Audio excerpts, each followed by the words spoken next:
Hello everyone, I Komal Gangi, Faculty of MBA from Tecnia, Institute of Advanced Studies. Today I am going to deliver a lecture on directing. Now, directing is one of the major functions of management. In ordinary sense, when we talk about directing, it means giving instructions and guiding people in doing the work.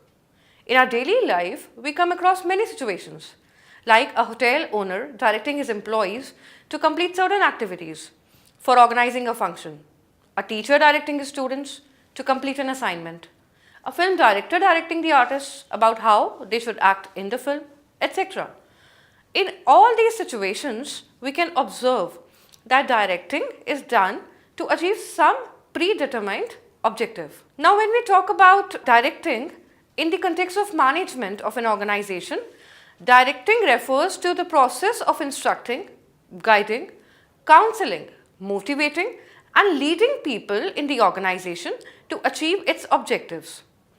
Directing is the guidance, the inspiration, the leadership of those men and women that constitute the real core of the responsibilities of management. It helps the managers in ensuring quality performance of jobs by the employees and achievement of the organizational goals. It involves supervision, communication, providing leadership to the subordinates and motivating them to contribute their best to the organization. Directing is said to be a process in which the managers instruct, guide, and oversee the performance of the workers to achieve predetermined goals. Directing is said to be the heart of management process.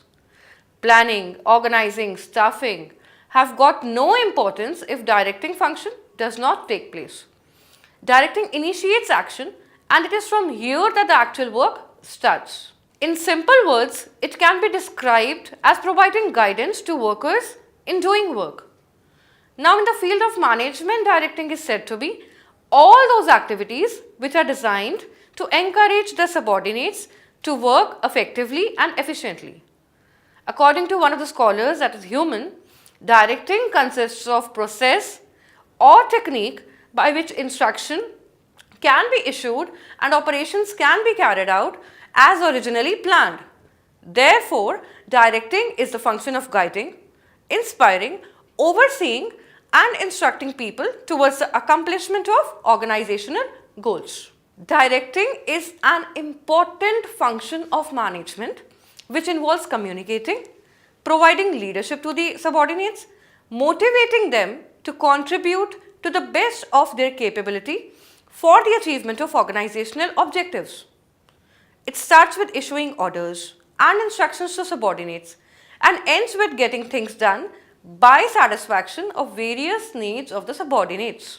Now, when we talk about the essential elements of directing function of management, the essential elements are issuing orders and instructions, guiding, counseling, and teaching the subordinates the proper way of doing the job, supervising the work of subordinates to ensure that their performance conforms to the plans, motivating the subordinates to direct their behavior in a desired pattern, and maintaining discipline and rewarding effective performance. Now, let us discuss the main characteristics of directing. The first characteristic of directing would be that directing initiates action. Directing is a key managerial function. A manager has to perform this function along with planning, organizing, staffing and controlling while discharging his duties in the organization. While other functions prepare a setting for action, directing initiates action in the organization. Now, secondly, directing takes place at every level of management. Every manager from top executive to supervisor performs the function of directing. The directing takes place wherever superior-subordinate relationship exists within an organization. Now, directing is a continuous process. It is a continuous activity. It takes place throughout the life of the organization, irrespective of the people occupying managerial positions. We can observe that in organizations like Infosys, Tata, BHEL, HLL, and the managers may change, but the directing process continues because without direction, the organizational activities cannot continue further. Now, directing flows from top to bottom. Directing is first initiated at the top level and flows to the bottom through organizational hierarchy. It means that every manager can direct his immediate subordinate and take instructions from his immediate boss. Now we'll be starting up with the discussion of the principles of directing. Providing good and effective directing is a challenging task as it involves many complexities. A manager has to deal with people with diverse backgrounds and expectations. This complicates the directing process. Certain guiding principles of directing may help in the directing process. These principles would be as follows. One by one, I'll be discussing each principle. Now, the first principle would be maximum individual contribution. This principle emphasizes that directing techniques must help every individual in the organization to contribute to his maximum potential for achievement of organizational objectives.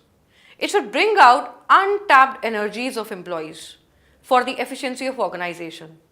For example, a good motivation program or plan with suitable monetary and non-monetary rewards can motivate an employee to contribute his maximum efforts for the organization, as he or she may feel that their efforts will bring them suitable rewards. The second principle is harmony of objectives. Very often we find that individual objectives of employees and the organizational objectives as understood are conflicting to each other. For example, an employee may expect attractive salary and monetary benefits to fulfill his personal needs. The organization may expect employees to improve productivity to achieve the expected profits. But good directing should provide harmony by convincing that employee rewards and work efficiency are complementary to each other. Now, the third principle of directing is unity of command. This principle insists that a person in the organization should receive instructions from one superior only. If instructions are received from more than one, it creates confusion, conflict and disorder in the organization. Adherence to this principle ensures effective direction.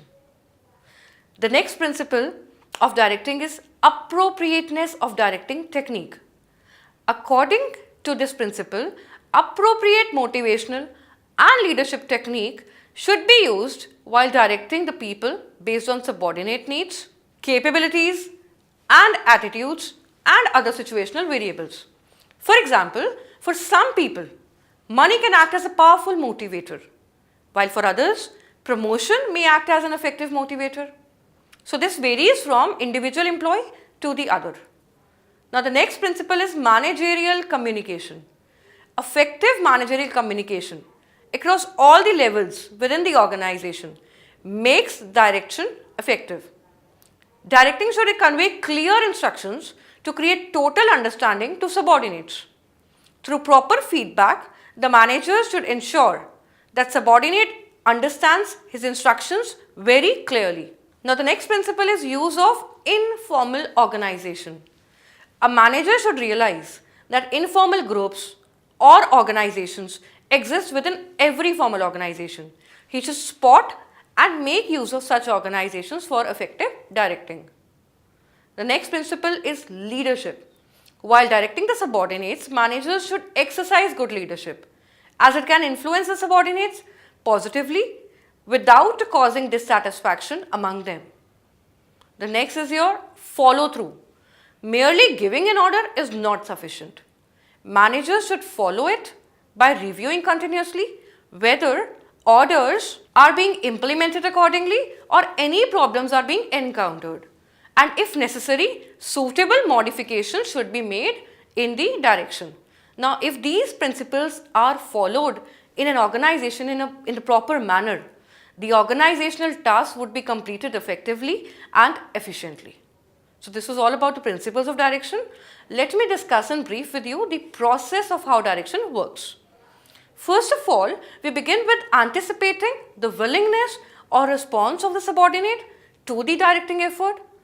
And after that response is being anticipated, making selection of the right type of method of directing which is appropriate to the task requirements for evoking the anticipated response is sought. And after that, making use of stimulus force in the event of a gap, if there is a gap in anticipation between the anticipated response and the actual response. So we find that gap by making use of that simulating force. And finally, we develop and make use of methods of personal communication keeping in line with step number 1, 2 and 3. So, from the above discussion, one can justify that direction surely is the heart of management process, and heart plays an important role in the human body as it serves the function of pumping blood to all the parts of the body which makes the part function. So, in a similar manner, direction helps the subordinates to perform at the best of their abilities, and that too in a healthy environment. Now, the manager makes use of the elements of direction here so that work can be accomplished in a proper and right manner. According to Ernest Dale, directing is what has to be done and in what manner through directing procedures and policies for accomplishing performance standards. Therefore, it is rightly said that direction is the essence of management process. So, I hope all of you have understood the directing function of management. Thank you very much.